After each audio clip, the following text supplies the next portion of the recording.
नमस्कार। प्रारब्ध पर आप सभी का स्वागत है। दर्शकों, कल अखबार पढ़ने की सबकी आदत है, सारे लोग पढ़ते हैं। मैं भी एक डिजिटल अखबार पढ़ रहा था। अखबार था इंडिया टुडे। उसमें एक रिपोर्ट थी जो 3 भागों में थी। मृदुलिका झा नाम के पत्रकार ने उसको वो स्टोरी कवर किया था। पहला अंक मेरे सामने आया तो बात उस पे हो रही थी कोटा। कोटा राजस्थान का वो शहर जो कोचिंग हब के नाम से जाना जाता है, जहां लाखों बच्चे तैयारियों के लिए जाते हैं, नीट और जेई के। स्टोरी जब पढ़ना शुरू किया तो मुझे शुरुआत में ये लगा कि ऐसा क्या है जो कोटा के बारे में मैं नहीं जानता हूं या नहीं जानता हूंगा। लेकिन यकीन मानिए, स्टोरी पढ़ते पढ़ते, उसके दूसरे खंड को पढ़ते पढ़ते और तीसरा खंड मेरी पढ़ने की आज सुबह हिम्मत हुई। सच कहता हूं तो एक गार्जियन के तौर पर, 2 बच्चों के पिता होने के तौर पर कांप गया। और सिर्फ ये कोटा की कहानी नहीं है, मुझे लगता है कि हर शहर में एक कोटा है। और अगर मैं ये कह दूं कि हर घर में भी एक कोटा है, ज्यादातर घरों में एक कोटा है, तो ये बात गलत नहीं होगी। सच बताऊं, कल मैं काफी भावुक हो गया था और मेरी हिम्मत नहीं हो पाई कि मैं उसका जो तीसरा भाग है वो पढ़ सकूं। उसको आज सुबह मैंने पढ़ा। आइए इस पर विशेष चर्चा के लिए, क्योंकि आपने बाबा रामदास जी को खोजी पत्रकार के रूप में, खोजी पहलवान के रूप में जाना है। आपने इन्हें एक अच्छे ओरेटर के रूप में जाना है। लेकिन आप सबको जान के ये खुशी होनी चाहिए कि आप एक पेरेंटिंग गाइड भी हैं। स्कूल, विद्यालय, इनसे आपका पुराना नाता है, यानी बच्चों से इनका बहुत बड़ा सरोकार रहा है। तो आइए स्वागत कर लेते हैं बाबा रामदास जी का। स्वागत है बाबा जी, नमस्कार। जय हो, जय हो, नमस्कार, जय श्री राम। जी बाबा जी, जिस अभी रिपोर्ट की मैंने बात की इंडिया टुडे के, मृदुलिका झा की लिखी हुई, जो कि कोटा बेस्ड था, कोटा की ग्राउंड रिपोर्टिंग थी, उसके 3 खंड मैंने आपसे भी शेयर किए थे, आपने भी उसको पढ़ा। क्या कहेंगे आप? मेरी तो स्थिति मैंने अभी दर्शकों के सामने बयान की। आप क्या देखिए, असल कहेंगे? में ये आर्टिकल कल मैंने आपको जब लिंक भेजा ना इसका, आपके अलावा मैंने अपनी पत्नी को भेजा जो कि एक स्कूल की प्रिंसिपल है सुल्तानपुर लोधी में। तो ये ट्रिगर कैसे हुआ कि कल एक वीडियो मेरे सामने आई जिसमें आजमगढ़ का एक स्कूल है, उसके एक टीचर और एक प्रिंसिपल को हत्या के आरोप में या गिरफ्तार किया उकसाने के गया। आरोप में गिरफ्तार किया गया है आजमगढ़ के एक स्कूल की प्रिंसिपल। आत्महत्या, तो जब आत्महत्या के लिए, हाँ नहीं, पर सुसाइड उनके के लिए। ऊपर तो 302 लगी है। प्रिंसिपल साहिबा के ऊपर 302 और 306 इस टाइप की कोई धारा लगी है। और क्लास टीचर और प्रिंसिपल दोनों को अरेस्ट किया गया है। तो उसके बाद आजमगढ़ के एसपी साहब का मैं वो बयान आया, वीडियो बयान। तो तब उसमें मामला मुझे ये समझ में आया कि स्कूल ने एक पॉलिसी बना रखी है कि स्कूल में आप या तो फोन लाइए मत, और फोन अगर लाइए तो स्कूल में घुसने से पहले उसको स्विच ऑफ कर दीजिए, और जब छुट्टी होती है तब स्विच ऑन कीजिए। तो एक बच्ची थी, कोई शायद 10वीं क्लास में, ऐसे ही मतलब टीनेजर थी, उसका फोन स्कूल ने पकड़ लिया, वो यूज कर रही थी। तो क्लास टीचर ने प्रिंसिपल को केस रेफर कर दिया। प्रिंसिपल ने बच्ची को बुलाया और डिसिप्लिन संबंधी कुछ मदर को फोन कर दिया। मदर ने कहा कि मैं अपने छोटे बेटे को अब दूसरे स्कूल से कलेक्ट करके स्कूल में आऊं। हम्म। इस बीच जो है वो बच्ची को प्रिंसिपल ने डांटा डपटा होगा, प्रिंसिपल का काम ही ये होता है। और उसके बाद वो बच्ची कुछ देर प्रिंसिपल ऑफिस के बाहर खड़ी रही, क्यों खड़ी रही ये सब पता नहीं। और फिर अचानक सीसीटीवी में दिखाई दिया कि वो बच्ची 3 मंजिले पे चली गई, 3rd फ्लोर पे, और वहां से कूद गई। This was the case. तो अब ये चाइल्ड साइकोलॉजी का और दुनिया, मतलब ऐसे बहुत सारे इसमें एंगल्स जुड़ जाते हैं।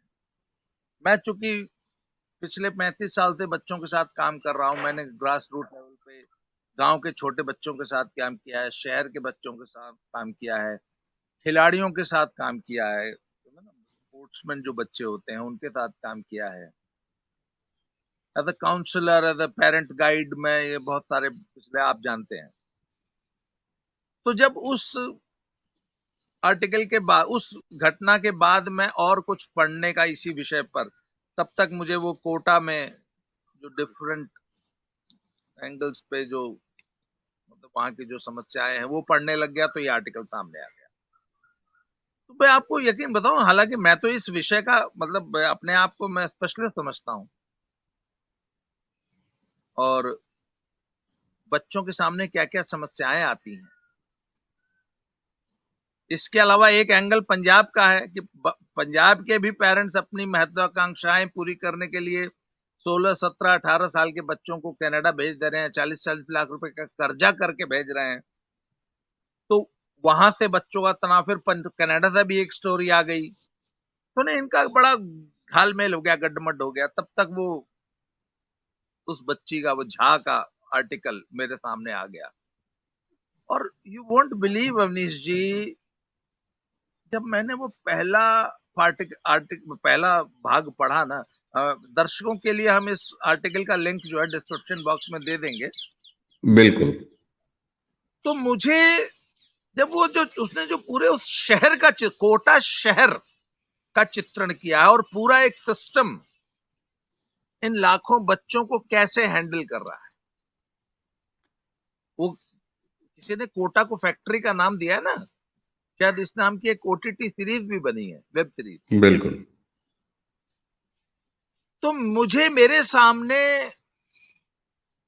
कोल्ड वॉर के दौरान के रशिया का चित्र सामने आ गया कि रशिया अपने नागरिकों को, अपने फौजियों को, अपने पूरे देश को कैसे चलाता था उस जमाने में। वो जो हमने भयावह कहानियां रशिया की सुनी है, लिटरली मुझे लगा कि मैं रशिया के किसी शहर का मतलब पढ़ रहा हूं, कि किस प्रकार सिस्टमैटिक रूप से हम अपने बच्चों को, वी आर किलिंग देम।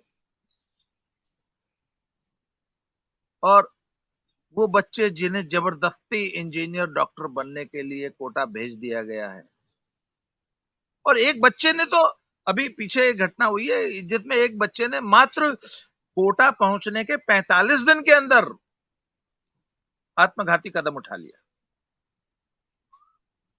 तो फिर वो उस 5 स्टार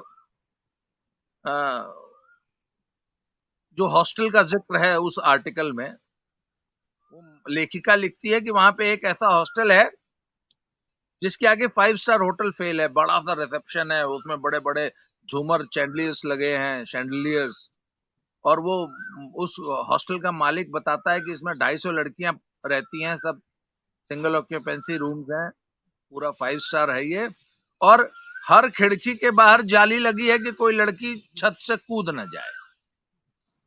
खिड़की के बाहर नहीं सर, पूरे उस हॉस्टल की जो 5 स्टार बिल्डिंग है उसके किनारे किनारे नेट की व्यवस्था है, और उसको वो हॉस्टल संचालक अपने मतलब क्वालिटी, अपने सर्विसेज के लिए के तौर पर बखान करता है कि अगर कोई बच्ची छत से कूद भी जाए तो वो नेट में उलझ के रह जाएगी, मरेगी नहीं। अच्छा, उसके बाद हर पंखे में सेंसर लगा है, हर कि पंखे 10 किलो से ज्यादा, 10 किलो से ज्यादा वजन अगर तो तुरंत सायरन बजने लगेगा। हाँ, और पूरे शहर में रिक्शा वालों को, चाय के ठोके वालों को, ई रिक्शा वालों को एक तरह से जासूस बना दिया गया है कि कोई भी लड़का बच्चा अगर डिप्रेस्ड दिखाई दे तो तुरंत सूचित करो, जिससे कि उसको शहर से डिपोर्ट किया जा सके। They have used the word deport. यहां मैं दर्शकों की जानकारी के लिए भी बता दूं कि ये जुलाई का, अगस्त का महीना चल रहा है, और इसी साल जुलाई तक, यानी जुलाई 2023 तक, इस साल अकेले 15 बच्चों ने अभी तक सुसाइड कर लिया है कोटा में, जिनमें से 6 सुसाइड तो केवल मई और जून के महीने में हुए हैं, है ना। और डिपोर्ट करने की जो आप बात कर रहे हैं, एक तो शब्द डिपोर्ट बच्चों के हवाले से ये अपने आप में अजीब सा और बड़ा भयावह लगता है। लगभग एवरेज जो है वो 3 से 400 बच्चों का है जिनको कि सालाना डिपोर्ट किया जाता है, यानी उनको वापस जबरिया भेज दिया जाता है, जिसको वो अपने अच्छे आचरण यानी अच्छा मैनेजमेंट के रूप में पेश कर रहे हैं। जी, वो असल में आर्टिकल जो है ना, वो 3-4 महीने पहले लिखा गया था। अभी लेटेस्ट जो संख्या है वो 19 पहुंच चुकी है, जी, बढ़ के 19 हो चुकी है। तो वो बताती है कि पूरा शहर जो है जासूस की तरह उन बच्चों को चिन्हित करता है जो डिप्रेस्ड दिख रहे हैं। उसके बाद फिर उन्होंने जो स्टूडेंट्स का सेल बना रखा है थानों में, फिर वो जो डिप्टी एसपी जो उसका इंचार्ज था, उनको कैसे फोन आ रहे हैं, कहते हैं रात को 2-2 बजे फोन आते हैं बच्चों के।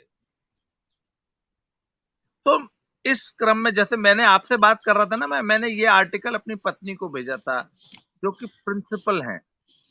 तो आज सुबह सुबह आपका फोन आ रहा था तो उनका भी फोन आ रहा था बीच में, तो मैं उनसे बात कर रहा था। तो उन्होंने कहा कि साहब ये स्टोरी, जैसे कुछ पेरेंट्स अपने बच्चों को डॉक्टर इंजीनियर बनाने के लिए कोटा भेज दे रहे हैं, पंजाब के पेरेंट्स अपने बच्चों को कनाडा भेज दे रहे हैं। एज ग्रुप वही है। कोटा वाले कम से कम 40 लाख का कर्जा करके तो नहीं भेज रहे, वो 15-20 हजार रुपए महीना, 25,000 रुपए महीना का 2 साल का उनका प्रोजेक्ट है। पंजाब वाले तो घर हवेली गहना कर्जा जमीन बेच के भेज रहे हैं। तो मेरी पत्नी ने एक बड़ी मजेदार बात कही कि तुम अपने शौक पूरे करने के लिए अपने बच्चों को गिनी पिग बना के कनाडा भेज रहे हो, कि तुम्हारा 16-17 साल की बिटिया या बेटा जो कि अभी 12वीं पास बड़ी मुश्किल से किया है, हम्म, वो कनाडा जाएगा और वहां जाकर पेटी जॉब्स करके एक दिन करोड़पति बन जाएगा, और फिर तुमको पूरे परिवार को पीआर लेकर वहां सेटल करेगा, जिससे कि तुम्हारे चाव पूरे हो सके। अच्छा भाई, उन्होंने फिर पूछा कि एक पेरेंट का, एक middle class, lower middle class parent का चाव 50-55 साल का पेरेंट हो जाता है ना, 50 साल का हो जाता है बाय द टाइम उसका बच्चा जो है 18 साल का होता है। तो कहते हैं ऐसे कौन से चाव तुम्हारे अभी बाकी रह गए हैं जिनको पूरा करने के लिए तुमने अपने 17 साल की बेटी को कनाडा जैसी हम्म, भयावह माहौल में, सोसाइटी में, और हम्म, कनाडा का भी जो स्टूडेंट इंटरनेशनल स्टूडेंट्स का जो माहौल है वो ठीक कोटा वाला ही हो गया, बल्कि कोटा से ज्यादा बदतर। कोटा का बच्चा कम से कम अपने देश में तो है। जिस माहौल, जैसा माहौल उसका बेगूसराय में था वही उसको कोटा में मिलता है। कनाडा में तो -30 डिग्री टेम्परेचर में, यहाँ 15 दिन से सूरज नहीं निकला, यहाँ खाने के लाले हैं। कनाडा में एक और कल ही हम्म, वीडियो आया है, कनाडा की एक बच्ची ने वीडियो डाला है जो कि पंजाब से गई है, कि मैं सुबह सुबह गुरुद्वारे में माथा टेकने गई और वहां पर मैंने सोचा कि मैं चाय पी लेती हूँ, और चाय के साथ सुबह नाश्ते में वहां परौंठियां देते हैं। हम्म, तो वो वहां बाबा जी के पास गई, तो हर यहाँ पे पंजाब में सुबह हर गुरुद्वारे में चाय मिलती है, ये गुरुद्वारों का एक सिस्टम। तो उसने बोला कि मैंने एक परौंठी चाय के साथ ले ली, और फिर मैंने बाबा जी से कहा कि एक मुझे और दे दीजिए, जो कि मैंने अपने सिल्वर फॉइल में पैक कर ली। एक खाली और एक हाथ में पैक कर ली। तब तक गुरुद्वारे के 4 सेवादार आए और उन्होंने पूछा कि तूने बहुत ज्यादा रोटियां ले ली है लड़की। तो एक डिस्प्यूट हुआ, तो उन्होंने कहा जी मैंने तो खुद तो मैं ले ही नहीं सकती, मैं तो मांगी है, उन्होंने दी है मुझे, और ये एक है मेरे पास। तो साहब आपको ये बड़ी छोटी सी घटना लगती होगी, परंतु आज की तारीख में कनाडा में इतना भयंकर डिप्रेशन है, डिप्रेशन इन द सेंस वो रिसेशन वाला, कि बच्चों को खाने तक के लाले पड़े हुए, किराया ठीक देने के बात। लिए पैसे। और ये जो एक रोटी खा ली और एक ले ली ना, because the child was hungry, वो बच्ची भूखी थी। बिल्कुल। बाबा जी मैं आपको और कोटा वो हमारे साथ एक रोटी के लिए लड़ पड़े, इसका मतलब वो इस समस्या को झेल रहे हैं कि वो इतने सारे लोगों को अब खिला नहीं पा रहे हैं। भाई अकबर बताए ना, वो 4 सेवादार आपसे एक रोटी के लिए लड़ रहे, इसका मतलब क्या हुआ? नहीं, मेरा बिल्कुल कहने ठीक का बात है। पॉइंट कि ऐसे माहौल में आप अपने बच्चों को भेज दे रहे हैं अपनी खुद की महत्वाकांक्षाएं पूरी करने के लिए। आप हम्म। अपने बच्चे को डॉक्टर इंजीनियर बनाने के लिए जब कोटा भेजते हैं ना, तो वो आपकी महत्वाकांक्षा होती है जो कि आप अपने बच्चे से पूरी करना चाहते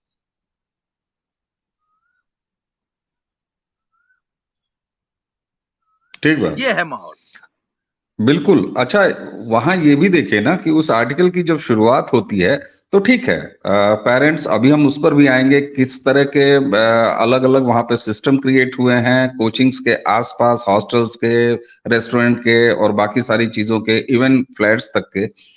लेकिन आप देखिए उस आर्टिकल की शुरुआत होती है दर्शकों, और वो बिल्कुल एक फिल्म की तरह चलती जाती है।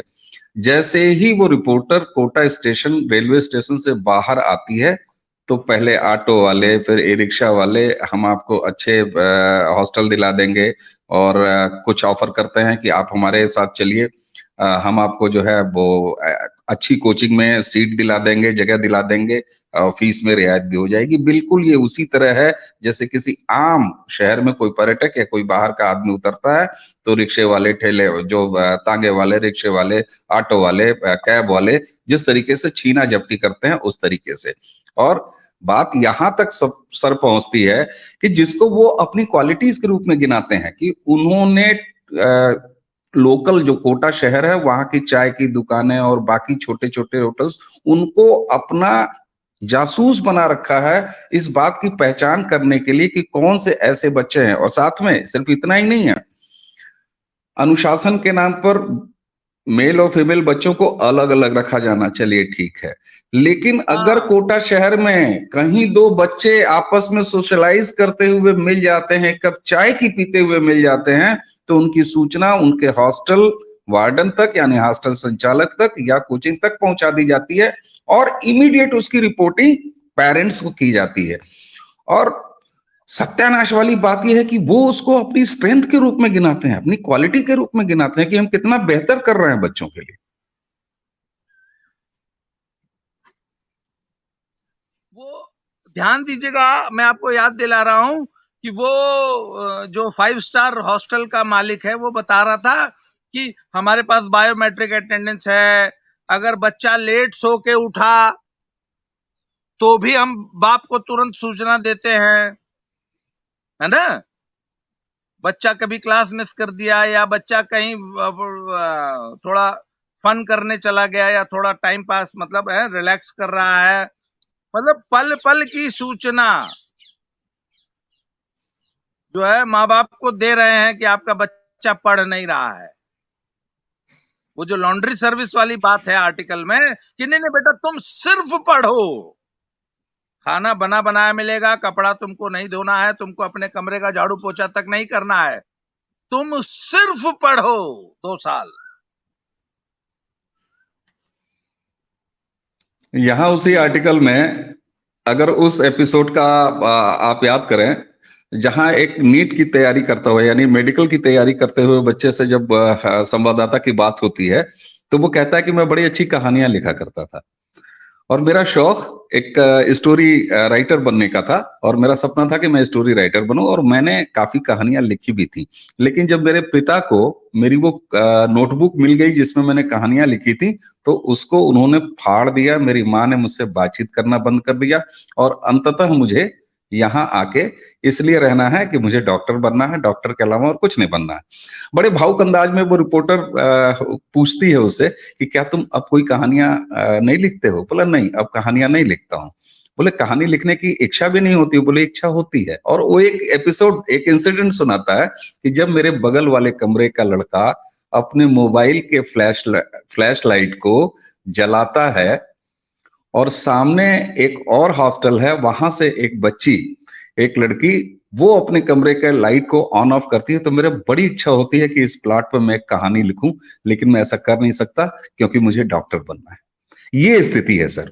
और यहां पर एक बड़ा अजीब सी चीज मुझे ये लगी कि आप बच्चे को एकाकी तो बना ही रहे हैं, 99% सिंगल कमरे हैं, सिंगल ऑक्यूपेंसी के बच्चे अकेले अपने कमरे में रहते हैं। वहां एक संचालक बताता है कि हमने कुछ डबल ऑक्यूपेंसी के भी रूम रखे हैं, यहां तो सगी बहनें आती हैं तो रहने के 1 महीने के अंदर कहती हैं नहीं साहब हमें पढ़ाई पर फोकस करना है। और जब दिनचर्या पूछती है वो रिपोर्टर उस बच्चे से, मेडिकल वाले, तो वो कहता है कि सुबह 6:30 बजे हमारी क्लास शुरू होती है और अंतिम पढ़ाई हम रात के 2 बजे तक करते हैं। इस बीच में मैं 2 फोन करता हूं, एक अपने पिता को, अपने पेरेंट्स को, और दूसरा एक यहीं हमारे तीसरे कमरे में, यानी हमारे कमरे के बाद 2 कमरा छोड़ के रहने वाले अपने उस मित्र को फोन करता हूं। अब आप सोचिए जरा, एक ही हॉस्टल में रह रहे हैं, 3 कमरे के बाद रह रहे हैं, लेकिन दिन में एक बार वो बच्चा बात करता है अपने उस दोस्त से। तो ये एकाकीपन, वो कहां गई बातें कि जहां शेयरिंग कमरे होते थे, जहां सारे पढ़ने वाले, क्योंकि देखिए कोटा घामड़ बच्चे नहीं जाते। जिन पेरेंट्स को ये लगता है कि हमारा बच्चा स्कूल टॉप कर गया है तो ये तो अब नीट निकाल ही लेगा, ये तो जेई निकाल ही लेगा, वो बच्चे जाते हैं। तो ऑलमोस्ट ऐसा नहीं है कि बहुत अंतर वाले बच्चे होते हैं। तो ऐसे में सामूहिकता का जो ये अभाव है, क्या ऐसा नहीं लगता कि संचालकों की तरफ से भी और पेरेंट्स की तरफ से भी ये ज्यादा नुकसानदायक है कि बच्चे दड़बों में अकेले मशीन बन के रहें?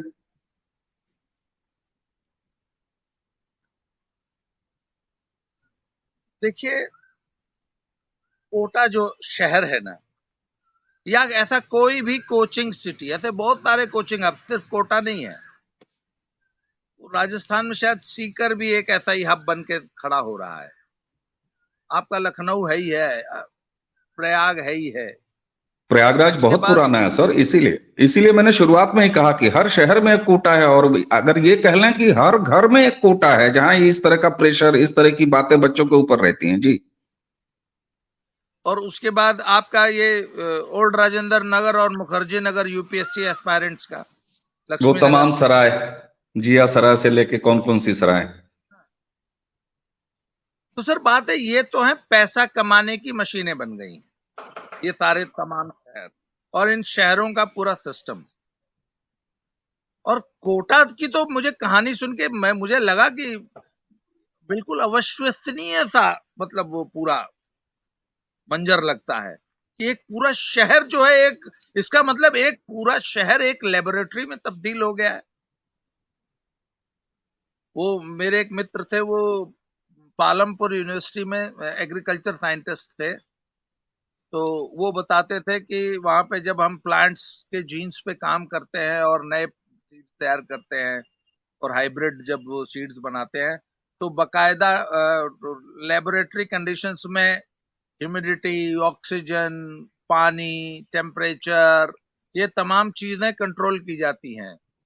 पेट्री डिश में, है ना, वो फर्टिलाइजेशन हो रहा है सीड्स का। तो मुझे वो, मैं, मेरे दिमाग में वो कल्पना थी कि वो लेबोरेटरी का दृश्य कैसा होगा जहां एक सीड को, एक प्लांट को उगाया जा रहा है। हूबहू वही दृश्य मेरे सामने कौंधने लग गया जब मैंने कोटा का वो पूरा कहानी पढ़ी। बिल्कुल। अच्छा, अब थोड़ा सा ना ट्रैक चेंज करते हैं। तो हम अपने पेरेंट्स को आज की इस चर्चा के माध्यम से कहना क्या चाहते हैं?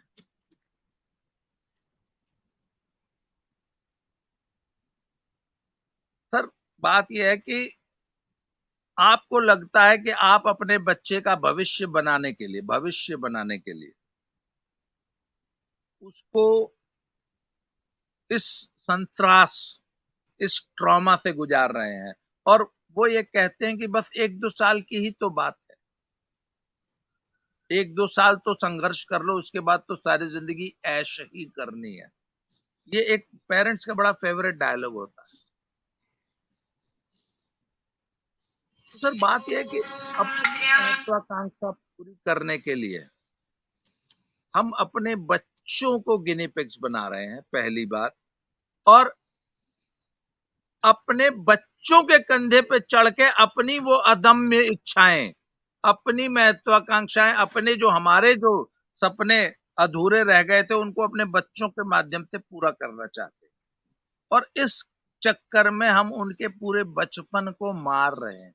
मैंने 7 और 8 साल के बच्चों के पेरेंट्स को उनको ये लक्ष्य दिखाते देखा है कि नहीं तुमको डॉक्टर बनना है या तुमको आईएएस बनना है, और 8 साल से वो अपने बच्चे को मारना शुरू कर देते हैं।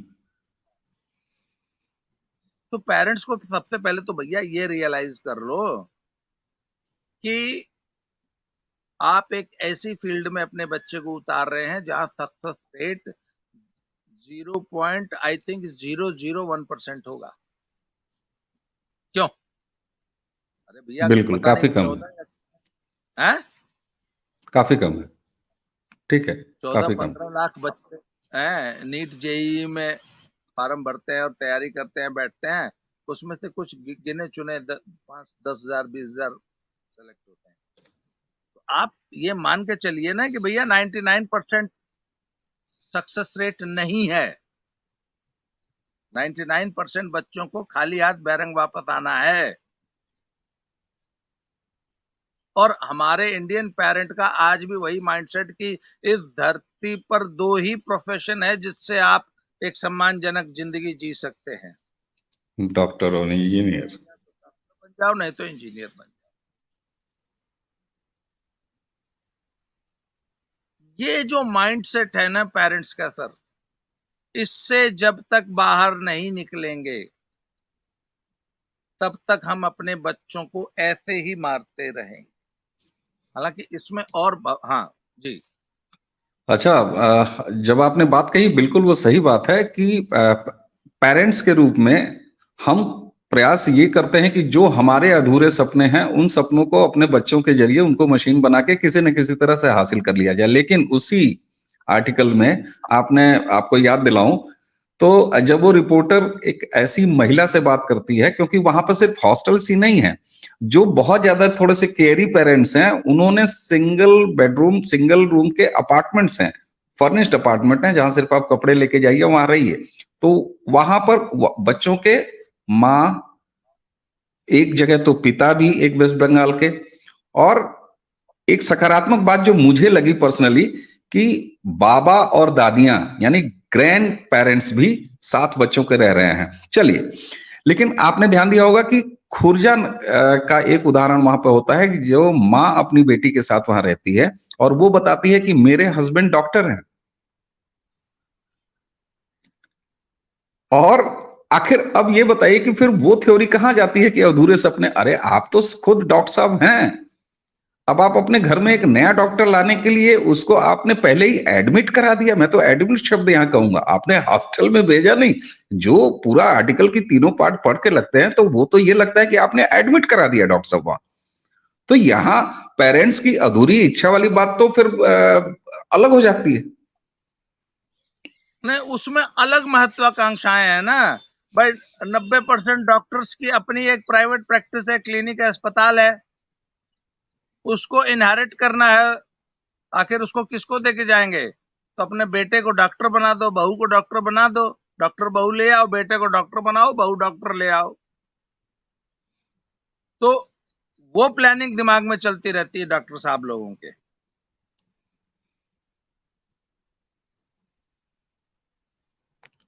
अच्छा सर, हमने उस आर्टिकल को बेस बना के बातचीत की शुरुआत तो जरूर की, लेकिन क्या आपको ये लगता है कि हर शहर में कोटा नहीं है? और जो मैं बार बार ये बात कह रहा हूं कि शायद हर घर में इस तरह की कोई ज्यादातर घरों में इस तरह का दबाव है बच्चों पर। मैं आपको बताऊं, जब वो माँ कोस रही थी पूरे सिस्टम को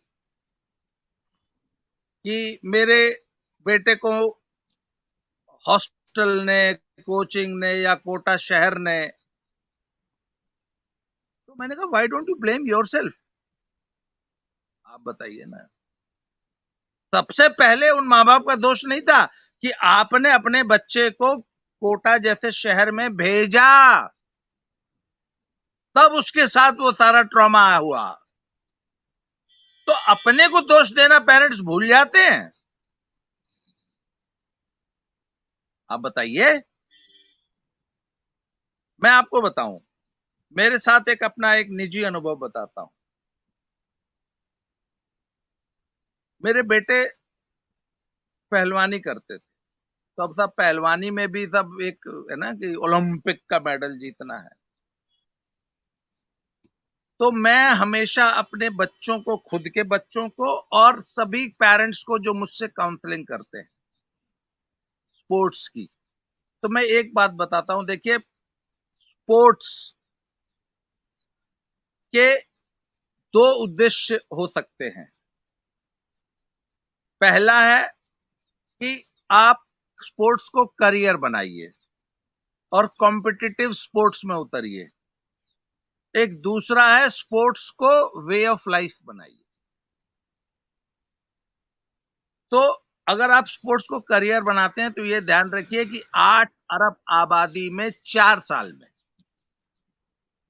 एक ओलंपिक चैंपियन एक कैटेगरी में पैदा होता है। ठीक बात। मतलब 8 अरब में 4 साल में, मतलब 32 अरब में एक। ठीक है ना? तो देख लीजिए सक्सेस रेट कितना कम है। बल्कि उसकी तुलना में तो इंडिया में डॉक्टर बनने की भी तो कम से कम 50,000 सीट होगी। अब तो जैसे जोगी जी एक एक दिन में 13 ठो मेडिकल कॉलेज का उद्घाटन कर रहे हैं, अब तो शायद 1 लाख सीट हो जाएगी।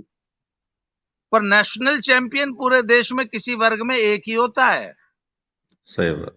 तो डॉक्टर बनने की तुलना में नेशनल चैंपियन बनने की प्रोबेबिलिटी 1:1 लाख है। जहां डॉक्टर बनने के लिए 1 लाख बच्चों के पास चांस है, नेशनल चैंपियन बनने का मौका एक बच्चे को, सिर्फ पूरे देश में एक बच्चे को मिलेगा। आप अंतर समझ रहे हैं? तो मैंने कहा इस तथ्य को, पहली बात तो स्वीकार कीजिए। दूसरी चीज, स्पोर्ट्स को जिंदगी एंजॉय करने के लिए अपने जिंदगी में लाइए। Sports is a way of life.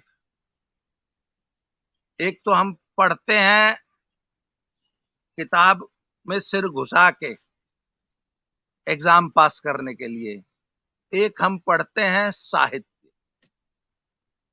मैं आज भी एक दिन में औसतन 100, 200, 300 पेज आज भी मेरा रीडिंग का एक एवरेज आ जाता है। आज भी मैं 200, 300 पेज पढ़ता हूं और ये सिलसिला पिछले 45 साल से चला आ रहा है। Because I love reading. अभी मुझे एग्जाम पास करने के लिए आप पढ़ने बैठा देंगे तो मैं शायद एक पेज भी नहीं पढ़ूंगा। ये होता है ना? तो भैया, मैंने अपने बच्चों को एक चीज और बताई है। मैंने कहा पहलवानी कर रहे हो तो एंजॉय इट। मैंने कहा उससे पैसा कमाने के लिए या ओलंपिक मेडल ही जीतना है। जब आप ये सोच के जब आप स्पोर्ट्स करते हैं या पहलवानी करते हैं या दुनिया का कोई भी काम करते हैं, तो you lose the fun of the activity. क्यों? बिल्कुल सही बात है। एंजॉय करना बंद कर देते हैं।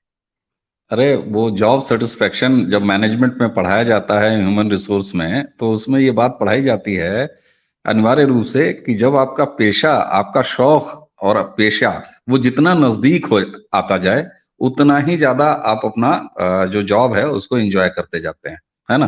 तो जो काम आप करें, पता चला कि वो बच्चा बनना चाहता है एक राइटर और उसको बनाया जा रहा है डॉक्टर, तो आप सोचिए कि आगे चल के ठीक है, अब वो कह रहा है मशीन, वो बिना भाव के शून्य में देखते हुए, वो रिपोर्टर लिख रही है उसमें कि शून्य में देखते हुए कहता है कि नहीं, अब मैं राइटर नहीं, अब तो मुझे डॉक्टर ही बनना है। अच्छा, आपको जानकारी है कि हमारी पत्नी जो है वो भी शिक्षिका हैं और प्रिंसिपल हैं, तो मैंने उनको भी पहला भाग पढ़ने के बाद ही उनको भेजा। अभी उनकी प्रतिक्रिया मुझे नहीं मिली है इस पे, लेकिन सच बताऊं तो वो पूरा आर्टिकल पढ़ते हुए दर्शकों, मुझे ऐसा लगा कि हे भगवान, तुमने हमें बचा लिया। हमारे दोनों बच्चे ईश्वर कृपा से कम उस एज से बाहर चले गए हैं जब ये आर्टिकल मेरे सामने आ रहा है।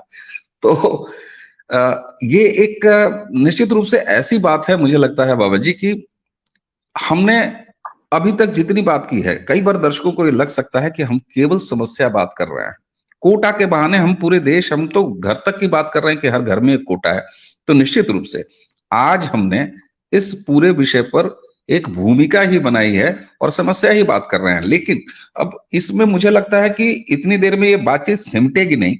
तो अगर आज की चर्चा के लिए कंक्लूजन अगर आप रखें सामने, तो उसके बाद हम ये प्रयास नहीं, निश्चित रूप से आपसे वादा करते हैं कि इसमें और भी 1-2 सीरीज की चर्चा, 1-2 भाग की चर्चा हम और करेंगे, जहां हम सिर्फ समस्या ही नहीं, बल्कि ये वजह क्या कारण है कि ऐसी स्थितियां हो रही हैं और इसका निदान क्या है, इस पर भी आएंगे।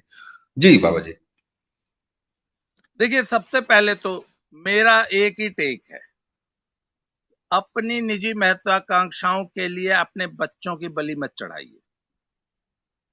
और वो पुराना जमाना था जहां सिर्फ 2 ही प्रोफेशन थे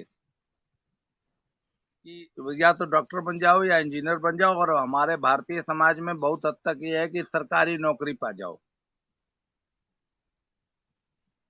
तो आप एक ऐसे व्यक्ति से बात कर रहे हैं जिसकी 25 साल की उम्र में बहुत अच्छी शानदार सरकारी नौकरी लग गई थी, जो मैंने कि मात्र कुछ चंद महीनों में जो है उससे निजात पा ली।